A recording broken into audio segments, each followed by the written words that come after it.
¿Se ve la presentación? Sí, licenciado, buenas tardes. Buenas tardes. Gracias. Buenas tardes. Bien, el tema que corresponde abordar esta tarde es lo relacionado al procedimiento común. El Código Procesal Penal vigente regula dos tipos de procedimiento.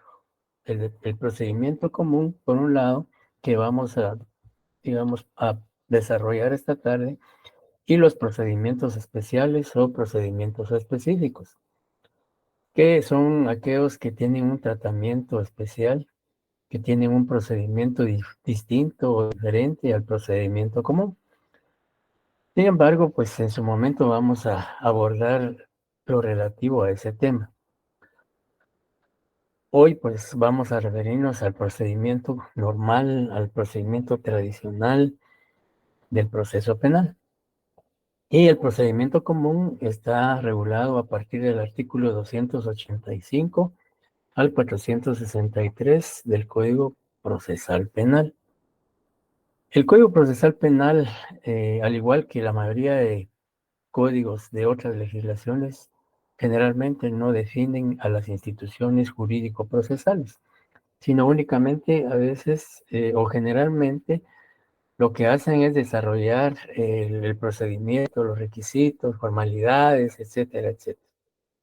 Sin embargo, para que tengamos una noción o tengamos el conocimiento de qué es el procedimiento común, pues en la presentación se expone una definición bastante sencilla de lo que es el procedimiento común. Y generalmente pues se dice que es el procedimiento normal u ordinario mediante el cual se desarrolla el proceso penal en las diferentes etapas o fases que integran o estructuran ese proceso penal. Es decir, que es por eso se le llama procedimiento común, que es el que viene a regular o a establecer la forma y manera en que se debe desarrollar un proceso penal. En términos generales, ¿ya? Por eso se dice también que es el procedimiento ordinario o común que establece el Código Procesal Penal, a diferencia de los procedimientos específicos o especiales que vamos a analizar en su momento. Entonces, como lo señalamos ya en una oportunidad, el procedimiento común está integrado por 5 fases o etapas del proceso. En primer lugar, encontramos digamos, el procedimiento preparatorio, que es la investigación que desarrolla el Ministerio Público. Luego, el procedimiento intermedio, que es donde se discute la procedencia o improcedencia del acto conclusivo que presenta el Ministerio Público. Y estos procedimientos los vamos a analizar más adelante. Y el procedimiento del juicio oral y público es el famoso debate, donde también comparecen las partes y donde se va a discutir la responsabilidad y participación penal del acusado o su inocencia. Luego, el procedimiento de las impugnaciones, o sea, todos los recursos que el Código Procesal establece y los cuales están a disposición de los sujetos procesales para impugnar, para cuestionar, para refutar las decisiones judiciales que lesionen intereses o derechos de los sujetos procesales. Es decir, todos los recursos que las partes pueden promover para impugnar una resolución judicial, que puede ser un decreto, un auto, una sentencia, etcétera. Que también vamos a analizar los diferentes recursos que establece la ley adjetiva en relación a las impugnaciones. Y finalmente, el procedimiento de ejecución, o sea, digamos, la intervención del juez de ejecución en todos los derechos que le asisten y obligaciones que le asisten al condenado luego de haber sido, valga la redundancia, emitido una sentencia condenatoria en su contra, por medio de la cual se le impuso una pena y la está cumpliendo en el centro de detención que el juez de ejecución haya designado. Todos esos derechos que se derivan posteriores a la sentencia o a la condena del acusado, pues es materia de el juez de ejecución. Entonces, hemos establecido ya lo que es el procedimiento común, cómo debemos definirlo y cómo se integra, se estructura el proceso penal en Guatemala, que son las 5 etapas o fases que aparecen en la presentación y que, como lo señalé anteriormente, vamos a exponerlos con mayor detenimiento, con mayor amplitud, cuando corresponda de acuerdo al programa. Bien, en ese sentido, entonces, ya hemos establecido lo relacionado al procedimiento común y nos corresponde continuar con el contenido del tema. Se establece cuáles son los fines del procedimiento común. Sencillamente, la finalidad, el objetivo fundamental del procedimiento común es, como se señala en la presentación, la preparación de la acción penal pública a través de la persecución penal. O sea que el procedimiento común implica que el ente investigador, que el ente responsable de la investigación y persecución penal, que es el Ministerio Público, pues a través del proceso penal, el Ministerio Público está, digamos, recolectando medios de investigación y esos medios de investigación para, en un momento determinado, determinar la existencia del delito, la participación del sindicado en el mismo y todas las demás incidencias que conlleva, digamos, el estructurar el proceso penal. La preparación de la acción penal pública, es decir, de qué forma, de qué manera el Ministerio Público prepara, estructura, organiza esa acción penal, pues a través de la investigación que vamos a ver en la etapa preparatoria, que es a través de esa fase del proceso en que el Ministerio Público realiza, desarrolla la investigación tratando de recolectar todos los indicios, todos los medios de investigación que puedan relacionar al imputado con la comisión del hecho delictivo. Y eso, pues, digamos, la acción penal se va a desarrollar a través de la persecución penal, es decir, al desarrollarse el proceso penal. Y la finalidad y alcances de la persecución penal. En el artículo 289 del Código Procesal Penal claramente se establece cuál es la finalidad y el alcance de la persecución penal. Si pudieran Magda, Leticia, apoyarnos con la lectura del artículo 289, por favor.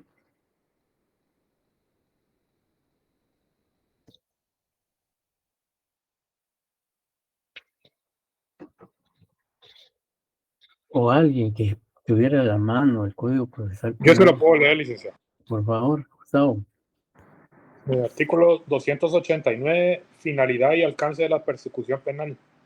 Tan pronto el Ministerio Público tome conocimiento de un hecho punible por denuncia o por cualquier otra vía fehaciente, debe impedir que produzca consecuencias ulteriores o promover su investigación para requerir el enjuiciamiento del imputado. El ejercicio de las facultades previstas en los 3 artículos anteriores no lo eximirá de la investigación para asegurar los elementos de prueba imprescindibles sobre el hecho punible y sus partícipes. Bien, gracias, Gustavo. Claramente la norma jurídica que Gustavo leyó, prácticamente ahí también se está regulando el conocimiento de oficio que debe tener, que tiene el Ministerio Público. Señala, tan pronto, dice, el Ministerio Público tenga conocimiento de un hecho punible por denuncia. En el primer supuesto, pues cuando la víctima o el agraviado o cualquier persona pone en conocimiento del Ministerio Público la comisión de un hecho punible. Y a partir de ese momento, pues la institución tiene la obligación constitucional y legal de iniciar la investigación, la persecución penal. O dice el artículo, o por cualquier otra vía fehaciente, ya cuando tenga noticia de la noticia criminal, sea del conocimiento de la institución a través de un medio televisivo, radial, escrito, hoy sobre todo en redes sociales, etcétera. Aunque en redes sociales, pues muchas veces las publicaciones o las divulgaciones de noticias o informaciones a veces no son verídicas, ¿no? Por eso la ley dice, o por cualquier otra vía fehaciente. Es decir, que al decir la ley vía fehaciente, que realmente exista cierta credibilidad y confianza en esa información para que el Ministerio Público proceda a iniciar la investigación. Entonces, la finalidad de la persecución penal, pues definitivamente es proceder a la investigación de la comisión de un hecho delictivo y también, digamos, tratar de resguardar los medios de investigación en la medida de las posibilidades, a efecto de que no se deterioren, no se pierdan, no se alteren, etcétera, etcétera. Y los alcances, pues, de la investigación, pues no solo implica la investigación, sino también de una u otra manera tratar de asegurar la presencia del posible o presumible imputado en el proceso penal. En cuanto a la finalidad y a los alcances de la persecución penal. También en cuanto a la extensión de la investigación.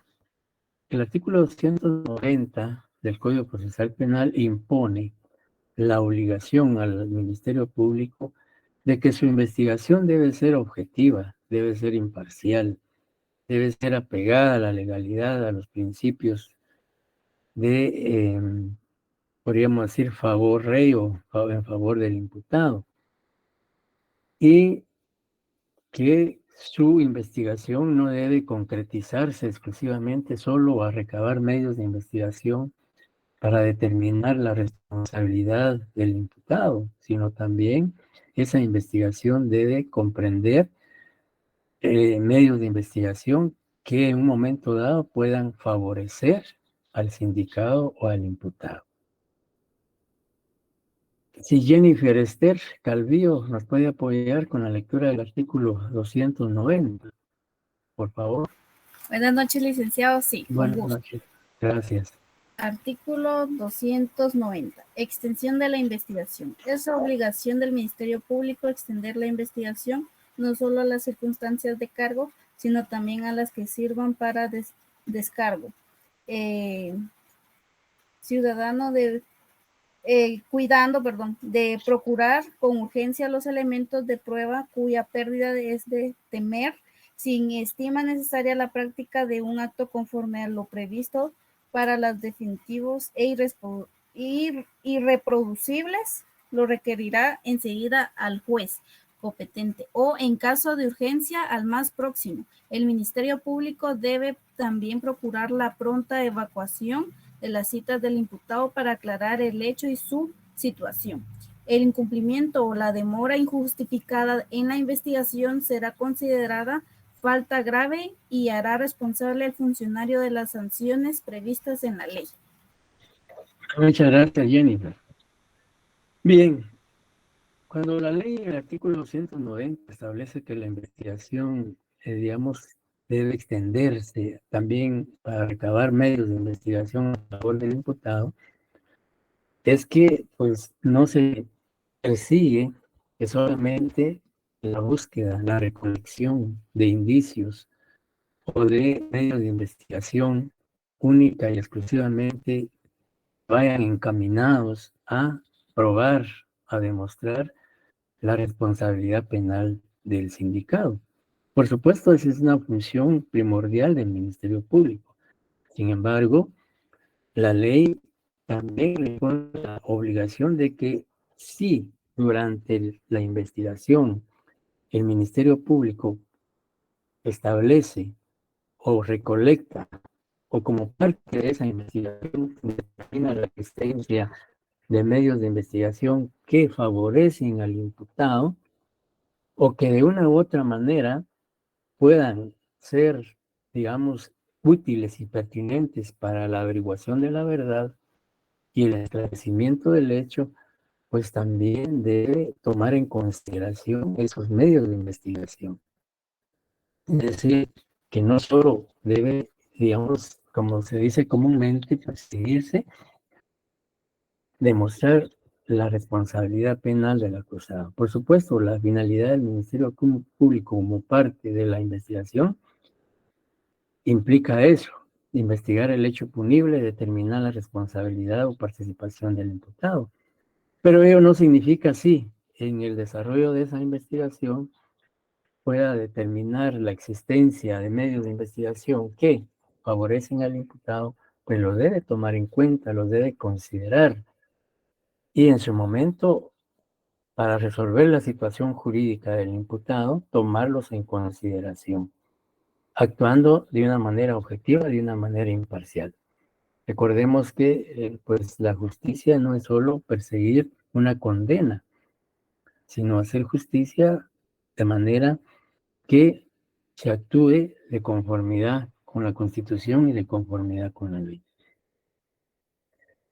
Y también algo importante que establece el segundo párrafo de este artículo es que si hay una observancia del contenido de esa norma, pues hay una responsabilidad del funcionario fiscal o del funcionario responsable de la investigación en no acatar o no observar, no cumplir con lo que establece ese artículo. Y la misma ley señala que será considerada falta grave, independientemente de la responsabilidad penal que pudiera existir al inobservar el contenido del artículo 290.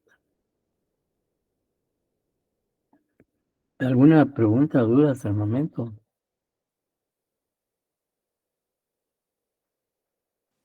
Todo bien, licenciado, de mi parte. Gracias, Henry. Bien, continuamos entonces con lo relativo.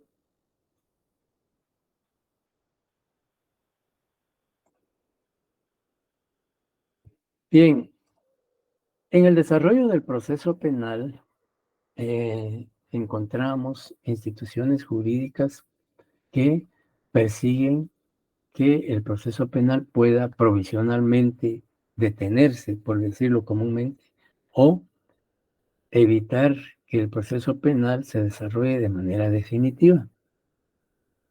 Y por eso la ley en el artículo, el Código Procesal Penal, en el artículo 291 al 296, regula los obstáculos a la persecución penal y civil.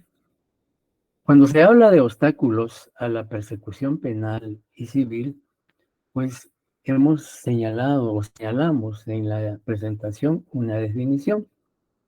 Y se considera que los obstáculos a la persecución penal y civil lo constituyen básicamente todas aquellas instituciones jurídicos procesales que tienen como finalidad impedir o postergar el ejercicio de la acción penal y la acción reparadora en el proceso penal.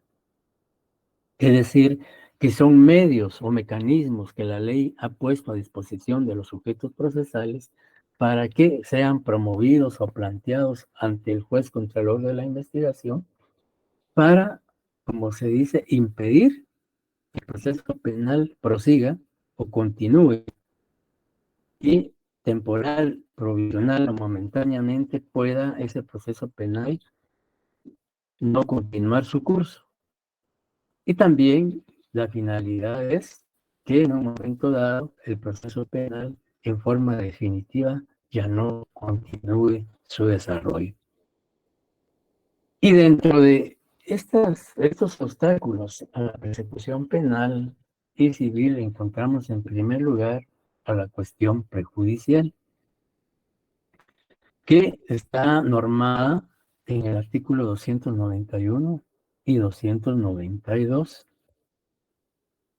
Y tal vez Henry Vinicio nos apoya leyendo el artículo 291 para ver más que todo en qué consiste la cuestión prejudicial y luego pues ilustrar con algunos ejemplos para mejor comprensión.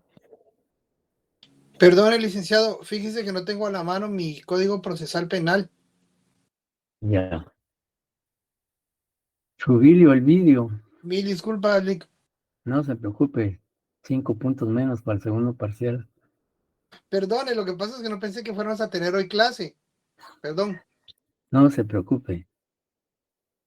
Miren, hablando al respecto, según las instrucciones de las autoridades y de coordinación, que los días en que no hay examen se debe impartir clase.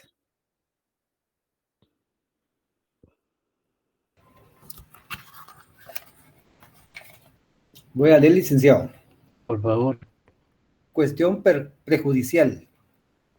Si la persecución penal depende exclusivamente del juzgamiento de una cuestión prejudicial, la cual, según la ley, debe ser resuelta en un proceso independiente, este deberá ser promovido y proseguido por el Ministerio Público con citación de todos los interesados, siempre que la ley que regule la cuestión lo permita.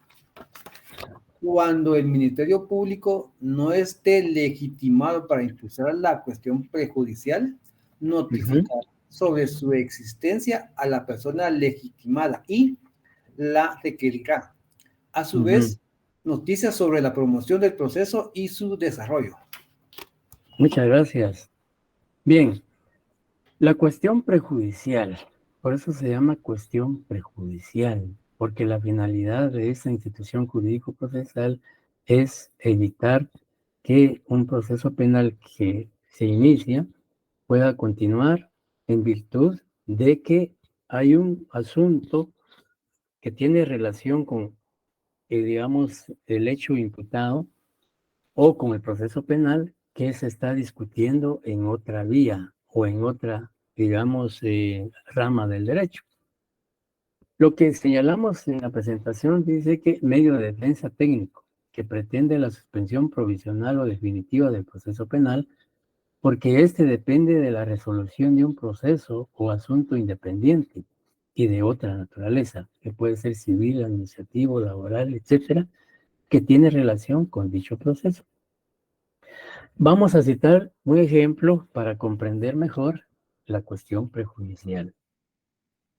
Imaginémonos que en un juzgado de instancia civil o en un juzgado civil existe un proceso ordinario en donde se está discutiendo la propiedad de un bien inmueble, en donde dos partes aducen o argumentan tener derechos de posesión y propiedad sobre un bien inmueble. Y la pretensión en esa acción civil es que el juez, al dictar sentencia, establezca quién de las dos partes es el propietario de ese inmueble. Sí, y al mismo tiempo, una de las partes que se considera propietario promueve una denuncia ante el Ministerio Público imputándole a la otra parte el delito de usurpación, argumentando de que la otra parte pretende, digamos, por medios violentos o por medios de otra, digamos, arbitrarios, despojarlo de su derecho de propiedad. Entonces, prácticamente existen dos procesos. Por un lado, el proceso penal que está conociendo el delito de usurpación, y por otro lado, en el área civil está el juicio ordinario donde se está discutiendo la propiedad y la posesión de ese inmueble.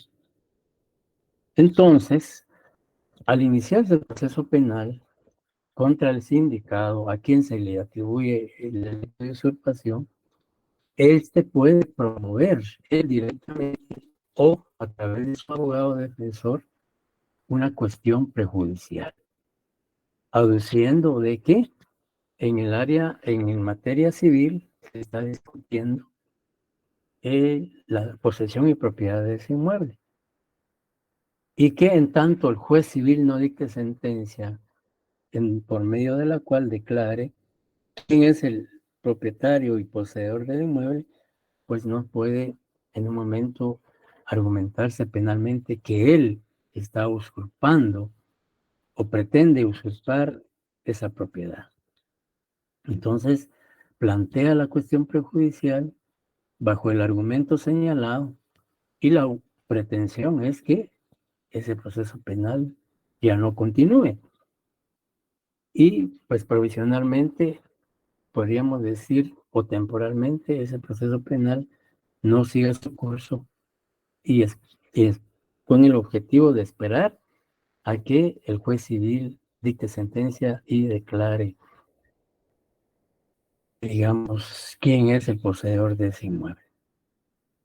O pudiera ser también digamos, como se dice que es un asunto administrativo, pues pudiera darse también el caso de que contra un funcionario público o empleado público se está pretendiendo o se ha promovido una denuncia por un hecho delictivo cometido en el ejercicio de su función, pero al mismo tiempo, en la vía administrativa, la institución donde labora inició un procedimiento administrativo para determinar si la acción y la conducta de esta persona puede ser encuadrada o subsumida en un hecho delictivo.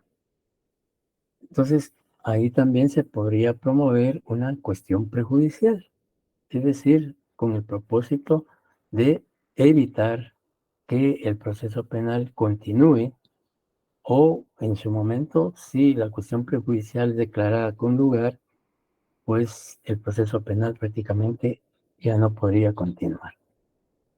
No sé si queda claro esto, compañeros.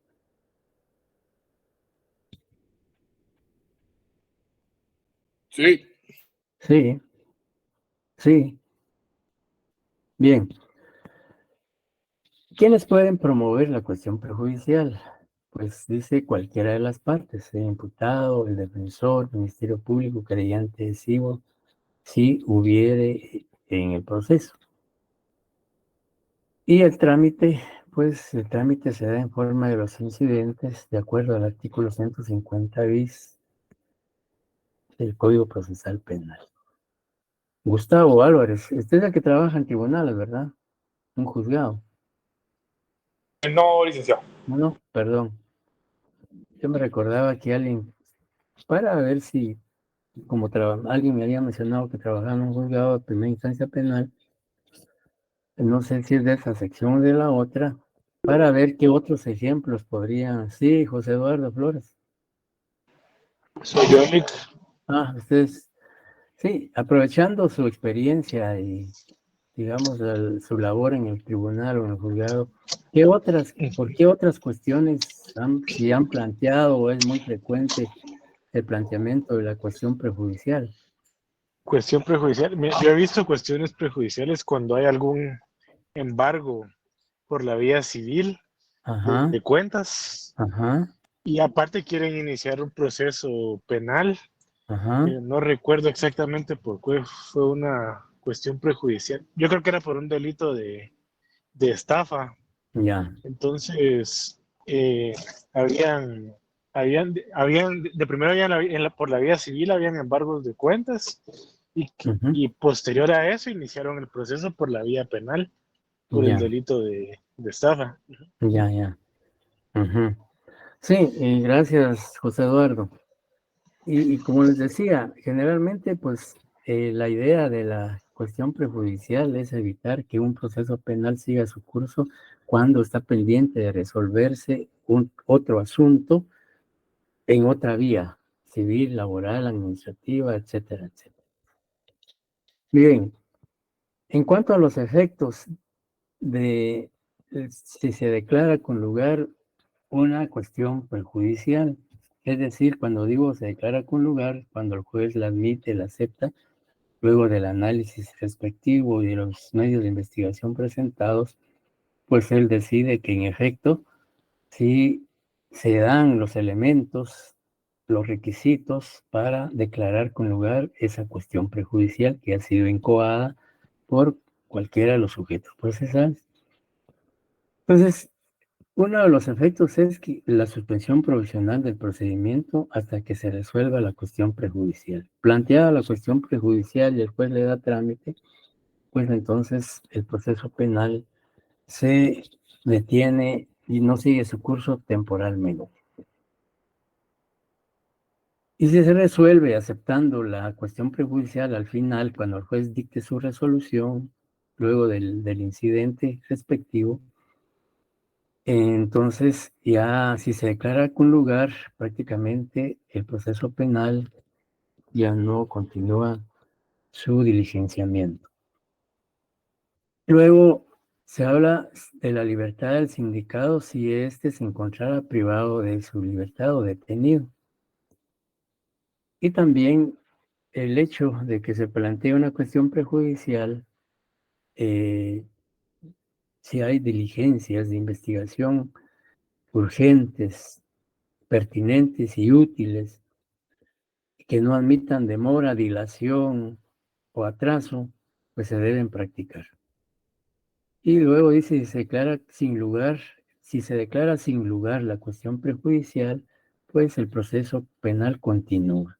¿Por qué? Porque pues luego del análisis de rigor, pues determinó que era improcedente declararla con lugar y como consecuencia, pues el proceso penal debe continuar.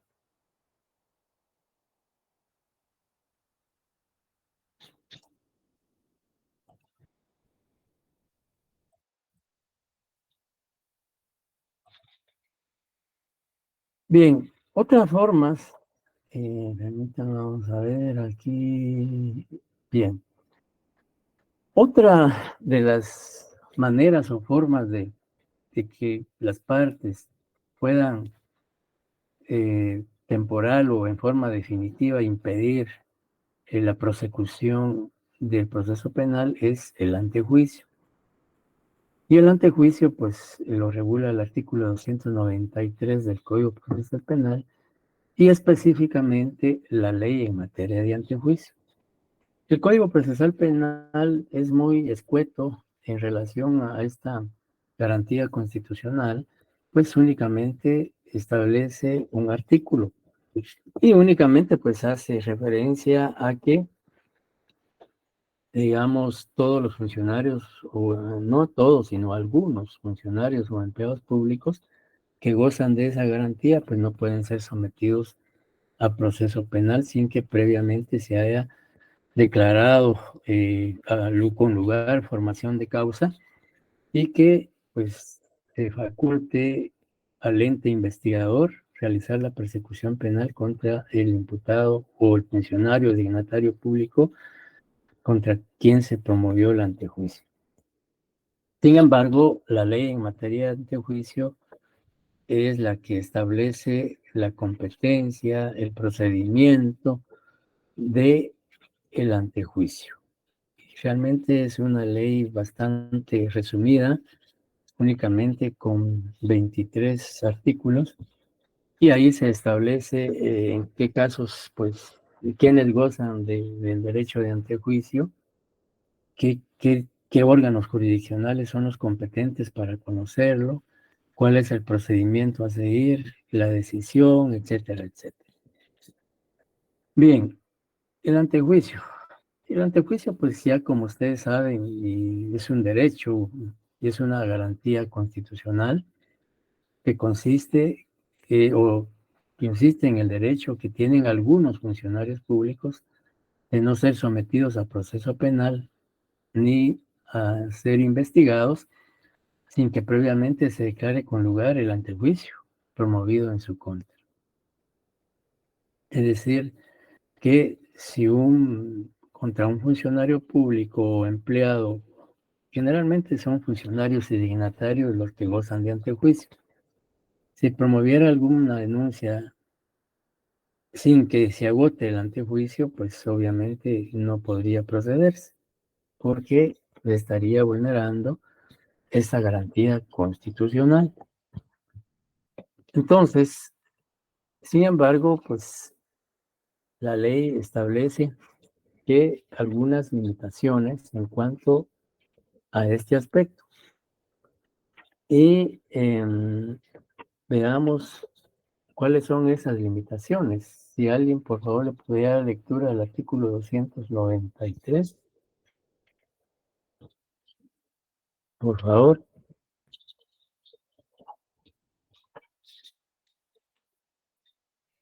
Artículo 293. Antejuicio. Cuando la viabilidad de la persecución penal dependa de un procedimiento previo, el tribunal competente, de oficio, a petición del Ministerio Público, solicitará el antejuicio a la autoridad que corresponda, con un informe de las razones que justifican el pedido y las actuaciones originales. Lo demás se regirá por la Constitución de la República y leyes especiales. Gracias. Sí, en efecto, digamos, en la regla general es que no se puede promover ninguna investigación ni persecución penal contra un funcionario o un dignatario que goce de esa prerrogativa o de esa garantía. Sin embargo, el Código Procesal Penal establece ciertas acciones o ciertas diligencias para fundamentar el requerimiento de antejuicio. Porque un antejuicio no se puede promover sin que exista un fundamento o que exista algunos indicios que fundamenten la promoción del antejuicio. Y la ley dice, retomando la lectura del artículo 293, dice, cuando la viabilidad de la persecución penal dependa de un procedimiento previo, el tribunal competente, de oficio o a petición del Ministerio Público, solicitará el antejuicio a la autoridad que corresponde, con un informe de las razones que justifiquen el pedido y las actuaciones originales. En lo demás, etcétera. Contra el titular del privilegio no se podrán realizar actos que impliquen una persecución penal. Sin embargo, en esta parte luego dice, y solo se practicarán los medios de investigación cuya pérdida es de temer, y los indispensables para fundar la petición. Es decir, que podríamos pensar en algunas diligencias o actuaciones administrativas o cualquier otra investigación que no revista la característica de penal, es decir, que no tenga matices penales, sino que, digamos, esa investigación, como les decía, podría ser administrativa, recabando algunos documentos o indicios o medios racionales que le permitan en un momento dado a la autoridad que va a conocer ese antejuicio creer que sí hay una posible comisión de un hecho delictivo. Entonces, ya esto ha dado mucha discusión, ha generado mucha discusión en la práctica, porque en primer lugar, el artículo 193 y la misma ley de antejuicio también señala que, por un lado, se afirma que no todo funcionario o dignatario que goce de esa garantía constitucional no puede ser perseguido ni investigado penalmente. Sin embargo, la discusión se da aquí en esta parte que dice que sí se puede, digamos, practicar, dice, y solo se practicarán los de investigación, cuya pérdida es de temer, y los indispensables para fundar la petición. Que eso puede dar lugar a una confusión, ¿verdad? De que en aras de justificar el antejuicio se pueda incurrir en una investigación penal. O sea, es una línea bien, bien delgada la que hace esa diferencia entre actos propiamente de investigación penal y actos que no revisten características penales. Y la ley pues dice que hay que actos o actuaciones o diligencias que justifiquen, que fundamenten, que respalden la petición de antejuicio. Como les decía, esto en la práctica pues ha generado un poco de discusiones y de distinciones. Y en cuanto a las facultades, dice ya lo señalamos, ¿verdad? Que es permitido realizar actos de investigación cuya pérdida es detenida. Es decir, si un funcionario público sabe que su conducta puede recaer en un hecho delictivo, puede desaparecer, puede sustraer, puede destruir esos indicios o esas evidencias que puedan justificar el antejuicio en su contra.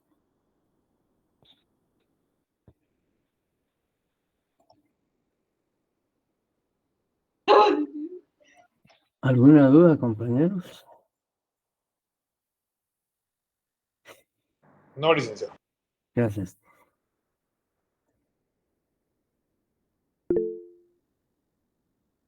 Bien, encontramos también como otros obstáculos a la persecución penal y a la persecución civil o reparación digna, las excepciones. Y básicamente, pues las excepciones son medios, como dice la definición, que son mecanismos de defensa que la ley otorga al imputado para oponerse a la persecución penal o a la acción reparadora iniciados en su contra. Aunque realmente las excepciones, pues no solamente las puede plantear el imputado, también su defensor y también el Ministerio Público o el querellante, cualquiera de los sujetos procesales. Ya, pero generalmente las hace el imputado, ¿verdad? Porque, o su defensor, porque la finalidad, pues es, como decíamos inicialmente, es pretender que el proceso penal en forma provisional o en forma definitiva ya no continúe su desarrollo por las razones que hemos señalado hasta el momento. Entonces, el planteamiento de excepciones en el desarrollo de un proceso penal, pues son, como dice la ley o la doctrina, son mecanismos de defensa que la ley otorga al imputado para oponerse a la persecución penal o a la acción reparadora iniciados en su contra. Por eso es que también las excepciones se incluyen como obstáculos a la persecución penal. El Código Procesal Penal admite 3 clases de excepciones.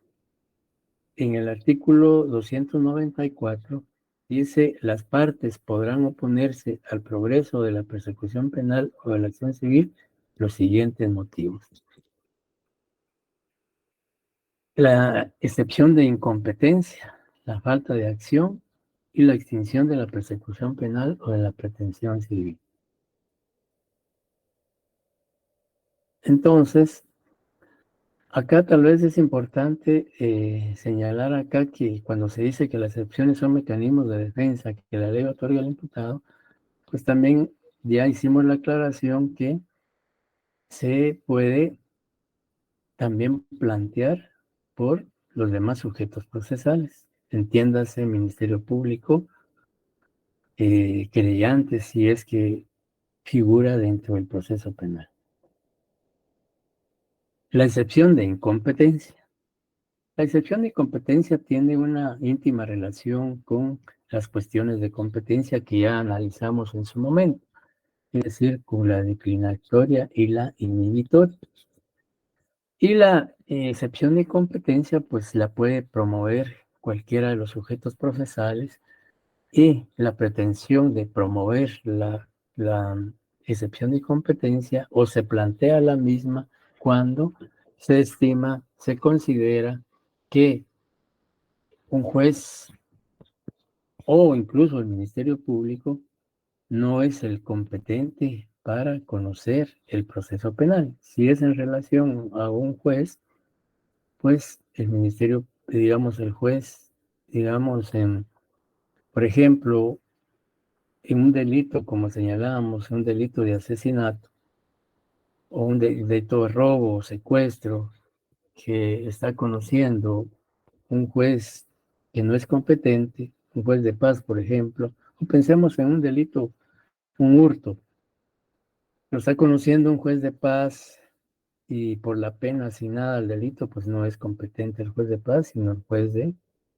primera instancia, por la pena. Entonces se plantea la excepción de incompetencia con la finalidad de que el juez que está conociendo deje de conocer porque no es competente para conocerlo. Y la incompetencia procede por razón de, en este caso, por territorio y también por razón de el tipo penal. Recordemos que el Código Procesal Penal establece las competencias de los órganos jurisdiccionales y obviamente, de acuerdo al artículo 44, un juez de paz no puede conocer un delito de hurto por la pena asignada porque rebasa los 5 años. Y también puede ser por territorio. Pensemos que el hecho delictivo se cometió en el departamento de Quetzaltenango y lo está conociendo un juez de primera instancia penal de la ciudad de Guatemala. Obviamente el juez de la ciudad de Guatemala no es competente para conocerlo porque el hecho delictivo se cometió en la ciudad de Quetzaltenango y quien debe conocerlo es el juez de primera instancia de Quetzaltenango. Entonces, esa es la excepción de incompetencia, que cualquiera de los sujetos la puede promover, la puede plantear, argumentando que el juez que está conociendo el proceso o que tiene el control jurisdiccional de ese proceso no es competente. Por las razones que yo les argumentaba, por el delito, por la pena y por el lugar donde se cometió el hecho delictivo. Luego encontramos la excepción de falta de acción. La excepción de falta de acción básicamente procede cuando la acción penal no puede promoverse, por un lado, o no puede proseguir por surgir un impedimento u obstáculo legal, ¿ya? Por ejemplo, bueno, antes de dar ejemplo, también se puede decir que la excepción de falta de acción puede darse o procede cuando la acción fue iniciada, no fue iniciada legalmente. No puede proseguir porque surge también un impedimento legal para que pueda el proceso penal continuar. Y por ejemplo, una excepción de falta de acción podría promoverse en el caso de un antejuicio. Por ejemplo, si no se podría promover una acción penal en contra de un funcionario o dignatario que goce de antejuicio sin que previamente se haya promovido el antejuicio y sea declarado con lugar el antejuicio y como consecuencia con lugar a formación de causa penal e investigación contra el funcionario. También podría ser falta de acción cuando, por ejemplo, digamos, no podría iniciarse la acción penal por parte de oficio, por parte del Ministerio Público, cuando se trata de un delito que requiere instancia particular, ¿ya? Porque previamente a que el Ministerio Público pudiera iniciar la acción penal, pues es necesario que la víctima o el agraviado presente la denuncia o la querella para que el Ministerio Público pueda proceder a la investigación. Y en cuanto a la extinción de la persecución penal o de la pretensión civil, pues para que se puede promover o plantear esta excepción cuando concurra una o varias de las causales establecidas en el artículo 32 del Código Procesal Penal. Y retomando esas circunstancias, pues veamos por lo que establece el artículo 32 del Código Procesal Penal. Si alguien que tenga a la mano su código, por favor, le pudiera dar lectura.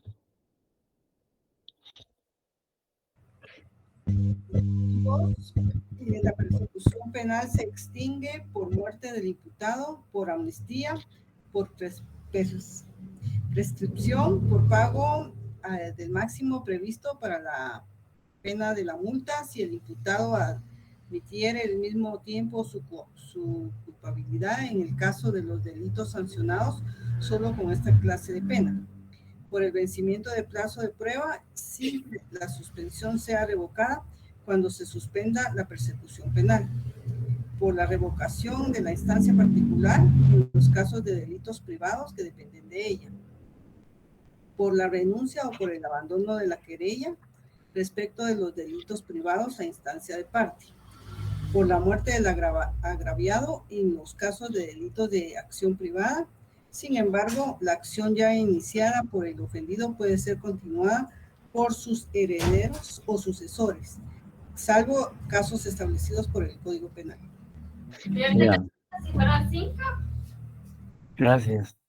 Bien, entonces, digamos, si un proceso penal se está desarrollando y puede devenir y durante su trámite puede surgir o emerger una de estas causales que establece el artículo 32, imaginémonos que fallece el sindicado, pues puede plantearse una excepción de extinción de la persecución penal, toda vez que no puede proseguir el proceso penal cuando el imputado ya falleció. ¿Ya? Y recordemos que la acción penal es personalísima y no puede trascender hacia otras personas. O bien por amnistía, por prescripción, cualquiera de las causales que establece el artículo 32, que puede ser una o varias, pues se puede promover también la excepción de la persecución penal. Bien,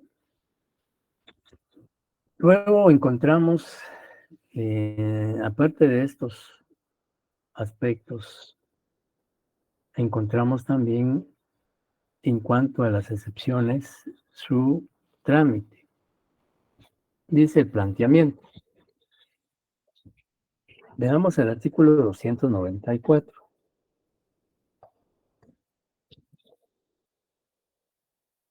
Diego Samuel nos puede apoyar con la lectura del artículo 294.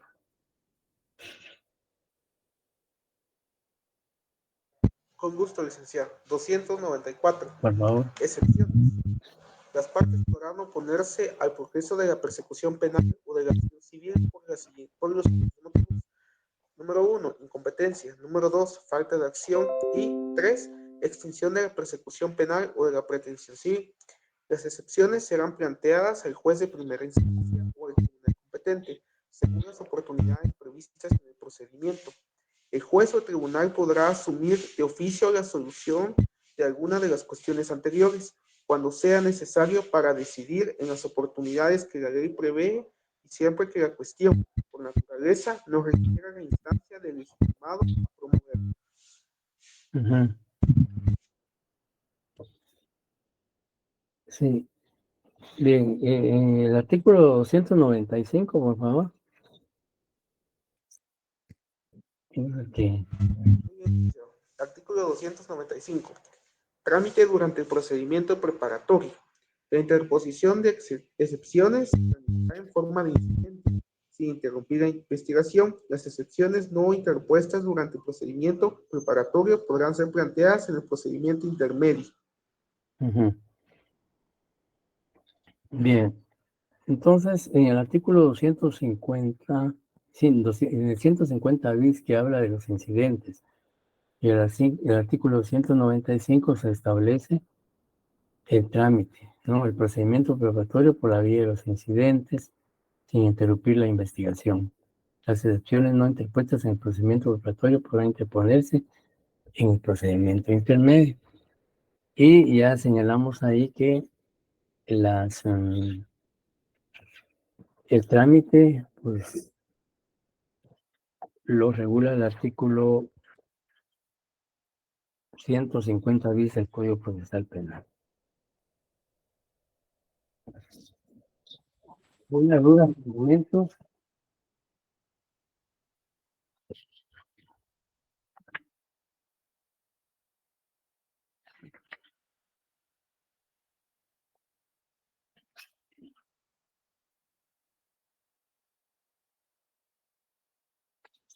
Bien, ¿qué efectos tiene, digamos, el planteamiento de las excepciones? Si por favor alguien le da lectura al artículo 296.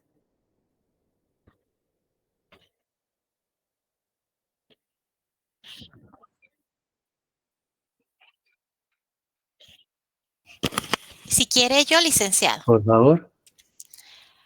Artículo 296, efectos. La cuestión de incompetencia será resuelta antes que cualquier otra.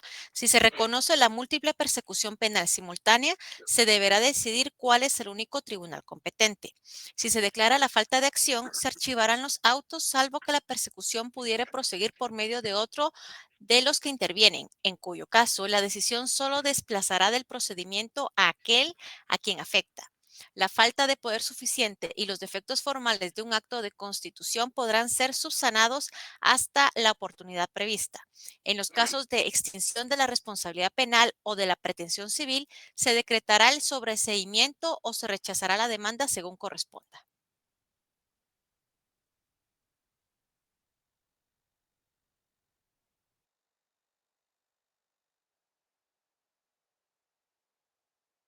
De incompetencia, dice, aquí más que todo se refiere a la excepción de incompetencia, que será resuelta, dice, antes de cualquier otra. ¿Y por qué razón?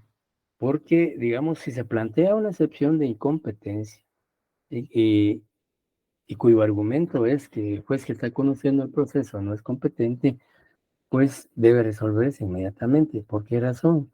Para evitar que el juez siga realizando diligencias o siga emitiendo decisiones o resoluciones judiciales al no ser competente. Por eso es que dice la ley, en ese sentido, dice la cuestión de incompetencia será resuelta antes de cualquier otra, con la finalidad de evitar que el juez continúe conociendo el proceso y decidiendo sobre los planteamientos o requerimientos que le formulen los sujetos procesales.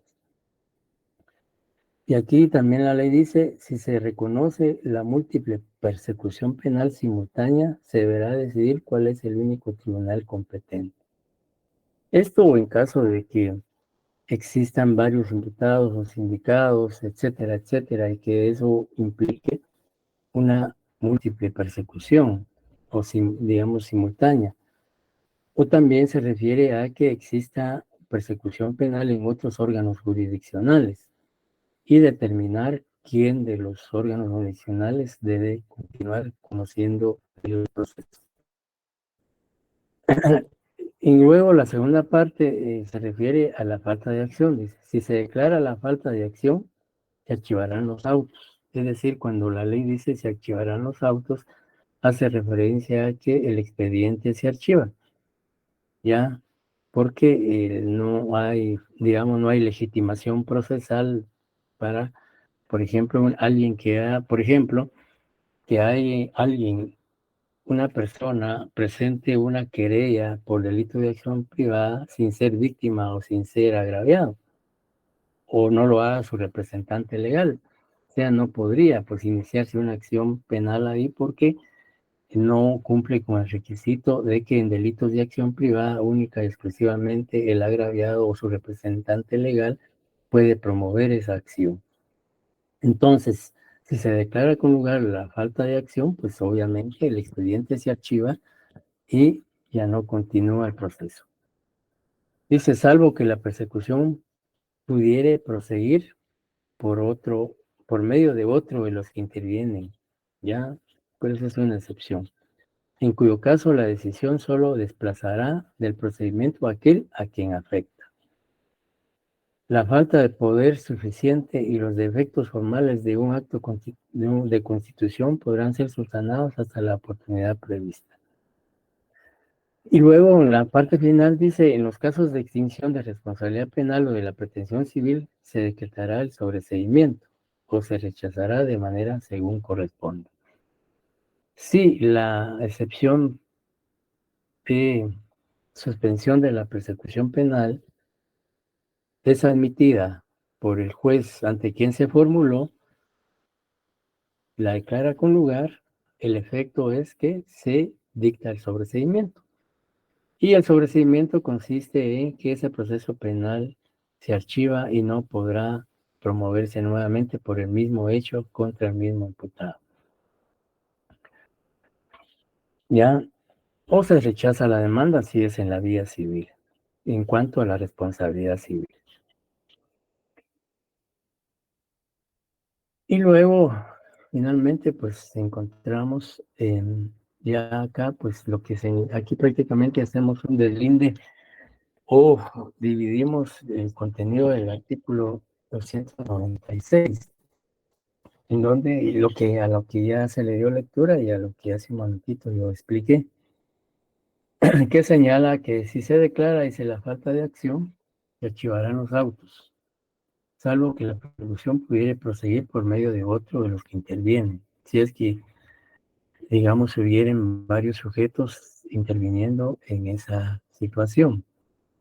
Ya, imaginémonos que se presenta una querella por delito de acción privada en donde varios sujetos o varias personas la presentan. Y pudiera darse el caso que en esa querella sí hay 2 o 3 víctimas y por otro lado hay personas que también comparecen en esa querella, pero que no son ni agraviados ni víctimas.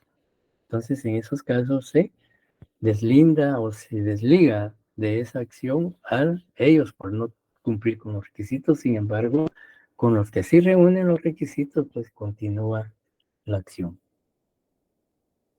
Y ya luego lo que se decía de la extinción de la responsabilidad penal o la pretensión civil, en cuanto a la acción penal, pues se declarará el sobreseimiento, y en cuanto a la pretensión civil, se rechaza la demanda que se ha promovido en la vía civil por la reparación digna reclamando daños y perjuicios, o que en este caso es la pretensión civil. ¿Alguna duda, compañeros? No, licenciado. Sí, Gabriela. Ay, licenciado, tal vez va a ser una pregunta un poquito boba, pero sí tengo la curiosidad. No, aquí todas las preguntas son importantes. Estas son las excepciones que uno como abogado viene y plantea, ¿sí? Así es, Pero, por así es. ejemplo, me cabe la duda, ¿puede venir un juez y decir, miren, esto no es de mi competencia por A, B y C, por tanto me excuso?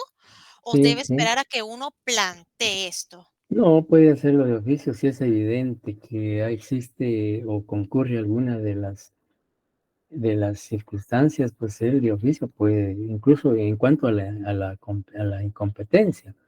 Imaginémonos el ejemplo que yo les planteaba, que se presenta, digamos, ante un juez de paz penal, se está pretendiendo iniciar un proceso penal por el delito de hurto.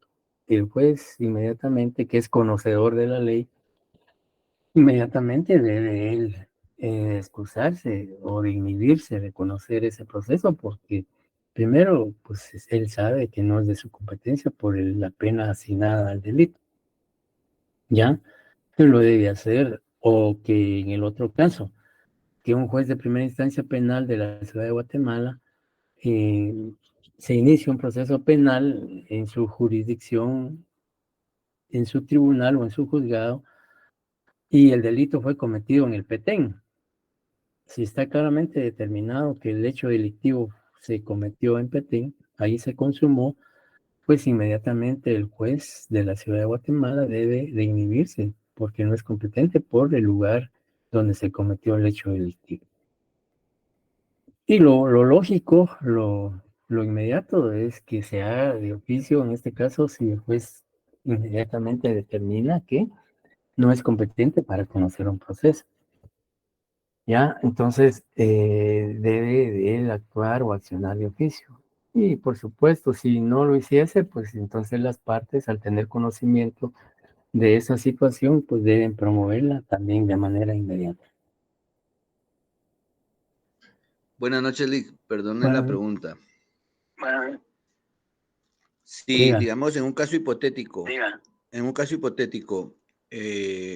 un juez, digamos, de primera instancia, penal, le asesinan a un hijo, digamos, o me matan a un hijo, y llega a su judicatura, digamos, el sindicato o él tiene que llevar el proceso, ¿se debe de inhibir? ¿La ley le prohíbe eso directamente?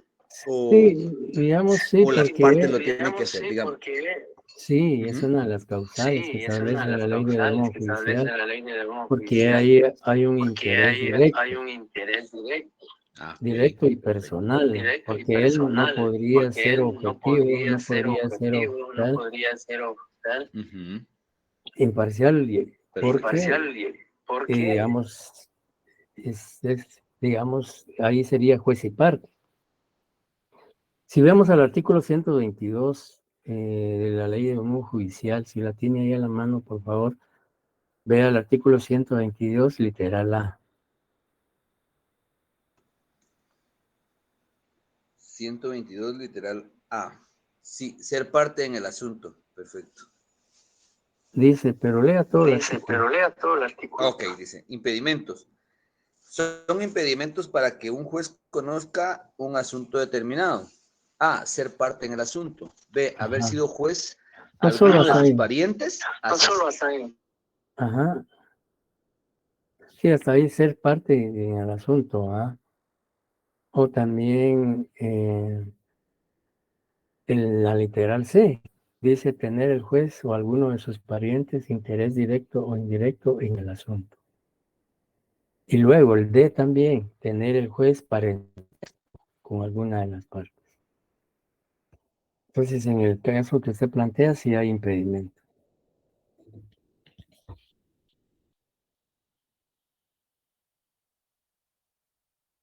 Bien, Gracias, Lick, muy ¿alguna amable. intervención más? No sé si Gabriela quedó la respuesta, satisface la pregunta que hizo. Sí, licenciado, muchas gracias. Gracias.